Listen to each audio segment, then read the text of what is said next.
তৃণমূলের মিছিলে আইএসএফের বোমাবাজি। ঘটনাটি ঘটেছে ভাঙড়ের পোলেরহাট থানার সাতুলিয়া এলাকায়। অভিযোগ, তৃণমূল নেতা খায়রুল ইসলামের নেতৃত্বে সাতুলিয়া এলাকায় একটি মিছিল হচ্ছিল। সেই সময় সাতুলিয়া মাদ্রাসা ও তেঁতুল তলার কাছে মিছিল লক্ষ্য করে মুহুর্মুহ বোমা মারা হয় বলে অভিযোগ। ঘটনাকে কেন্দ্র করে ব্যাপক আতঙ্ক ছড়িয়ে পড়ে এলাকায়। খবর পেয়ে সেখানে পৌঁছয় পোলেরহাট থানার বিশাল পুলিশ বাহিনী এবং কেন্দ্রীয় বাহিনী।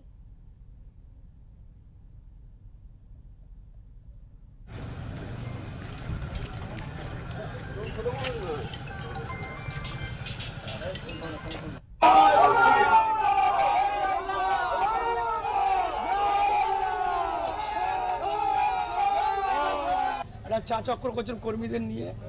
ওখানে আমরা সাতুলের মাদ্রাসা পার হতে প্রথমেই দুটো বোম ফেললো, তারপরে চা চক্র করতে তেঁতুল তলায় গেছি, ওখানে গিয়ে 4টে বোম ফেললো। তারপর ফেরত আসছি, যখন আধ ঘন্টা থাকার পরে তারপরেও ফের একটা বোম মারল। একটা কথা নওশাদের এই ভণ্ডদের উদ্দেশ্যে বলি যে যতই বোমা শিল্প তৈরি করে বোম মেরে টিএমসির কর্মীদের দমিয়ে রাখা যায় না এবং ভয় পাওয়ানো যায় না। আপনাদের উদ্দেশ্যে বলি বন্ধু, এখন আর সময় আছে, নিজেকে শুধরে নাও। এই শান্ত ভাঙড়কে এবং শান্ত ভগবানপুর অঞ্চলকে যদি অশান্ত করার চেষ্টা করো, তার পরিস্থিতি কিন্তু ভালো হবে না। আমরা শান্ত আছি এই নয়, তার মানে চুপচাপ আছি বলে এই নয় আমরা কিছু বলবো না। আমরা প্রশাসনের দ্বারস্থ হয়েছি। দেখুন, এটা শাসক দলের সম্পূর্ণ মিথ্যাচার। বিশেষ করে আজকে আমাদের একটা মিটিং ছিল নাওয়ালবেগিতে।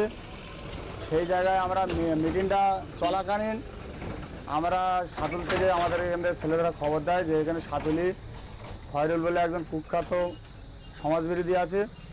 সে তার নেতৃত্বে বাইরে থেকে লোক নিয়ে এসে গোটা 5 বোম মেরে কিছু হয়তো ফায়ারিং করে মানুষকে ভয় দেখাতে যাচ্ছে।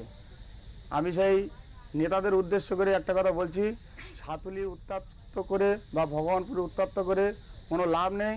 আপনারা আপনাদের উন্নয়নের কথা বলে আপনারা মানুষকে বোঝান, আপনাদের উন্নয়ন করে উন্নয়ন দেখিয়ে আপনার মানুষের কাছে ভোট চান। এই মানুষকে এরকম বিভ্রান্ত করবেন না, এটাই আমাদের আর কি অনুরোধ। এই মুহূর্তে আমাদের সাথে রয়েছেন আমাদের দক্ষিণ 24 পরগনা থেকে প্রতিনিধি বাবলু প্রামাণিক। বাবলুর সাথে কথা বলবো, এই বিষয়ে বিস্তারিত জানার চেষ্টা করব। বাবলু, আবারও ফের একবার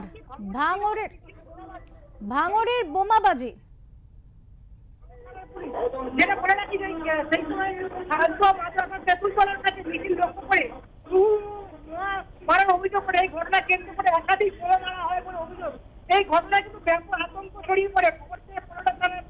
বিশাল পুলিশ বাহিনী কেন্দ্র এই আসে আইএসএফের পক্ষ থেকে দাবি করা হচ্ছে তারা নিজেরাই বোমা মেরে এলাকার আতঙ্ক সৃষ্টি করছে। এই জন্য আইএসএফের কোনো যোগ নেই। এই বিষয়ে কিন্তু তৃণমূলের বারবার অভিযোগ করছে। এই অভিযোগে কিন্তু পাল্টা অভিযোগ, যেটা বলা যায় ভাঙড় রাজনীতি কিন্তু চাঞ্চল্য, যে ভাঙড়ের রাজনীতি কিন্তু উত্তপ্ত পরিস্থিতি। অবরূপা, ভাঙড় তো বারবার শিরোনামে উঠে আসে নির্বাচনের প্রাককালেও, এখনো পর্যন্ত সেখান থেকে বারংবার এই ধরনের আগ্নেয়াস্ত্র এবং বোমা পাওয়া যাওয়া, বোমাবাজির ঘটনা কি নিশানা করছে? সেখানে নিরাপত্তার ব্যবস্থা কি রয়েছে, কিরকম রাখছে প্রশাসন? একদম যেটা বলে রাখি, নিরাপত্তার ব্যবস্থা বলতে কেন্দ্রীয় বাহিনী কিন্তু টহল দিচ্ছে, এলাকার কিন্তু শান্তপ্রিয়।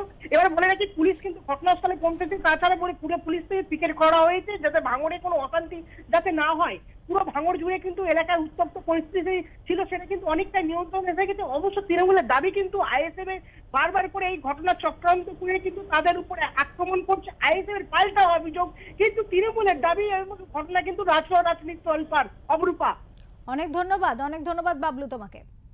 আমাদের সাথে ছিলেন আমাদের প্রতিনিধি বাবলু প্রামাণিক। তিনি যেমনটা জানালেন, তৃণমূলের মিছিলে বোমাবাজি অভিযোগ আইএসএফ এর বিরুদ্ধে এবং বোমা সেখান থেকে উদ্ধার করা হয়েছে, 2টি বোমা উদ্ধার হয়েছে। স্বাভাবিক আগেই নির্বাচনের আগে আবারও একবার শিরোনামে উঠে এলো ভাঙড়।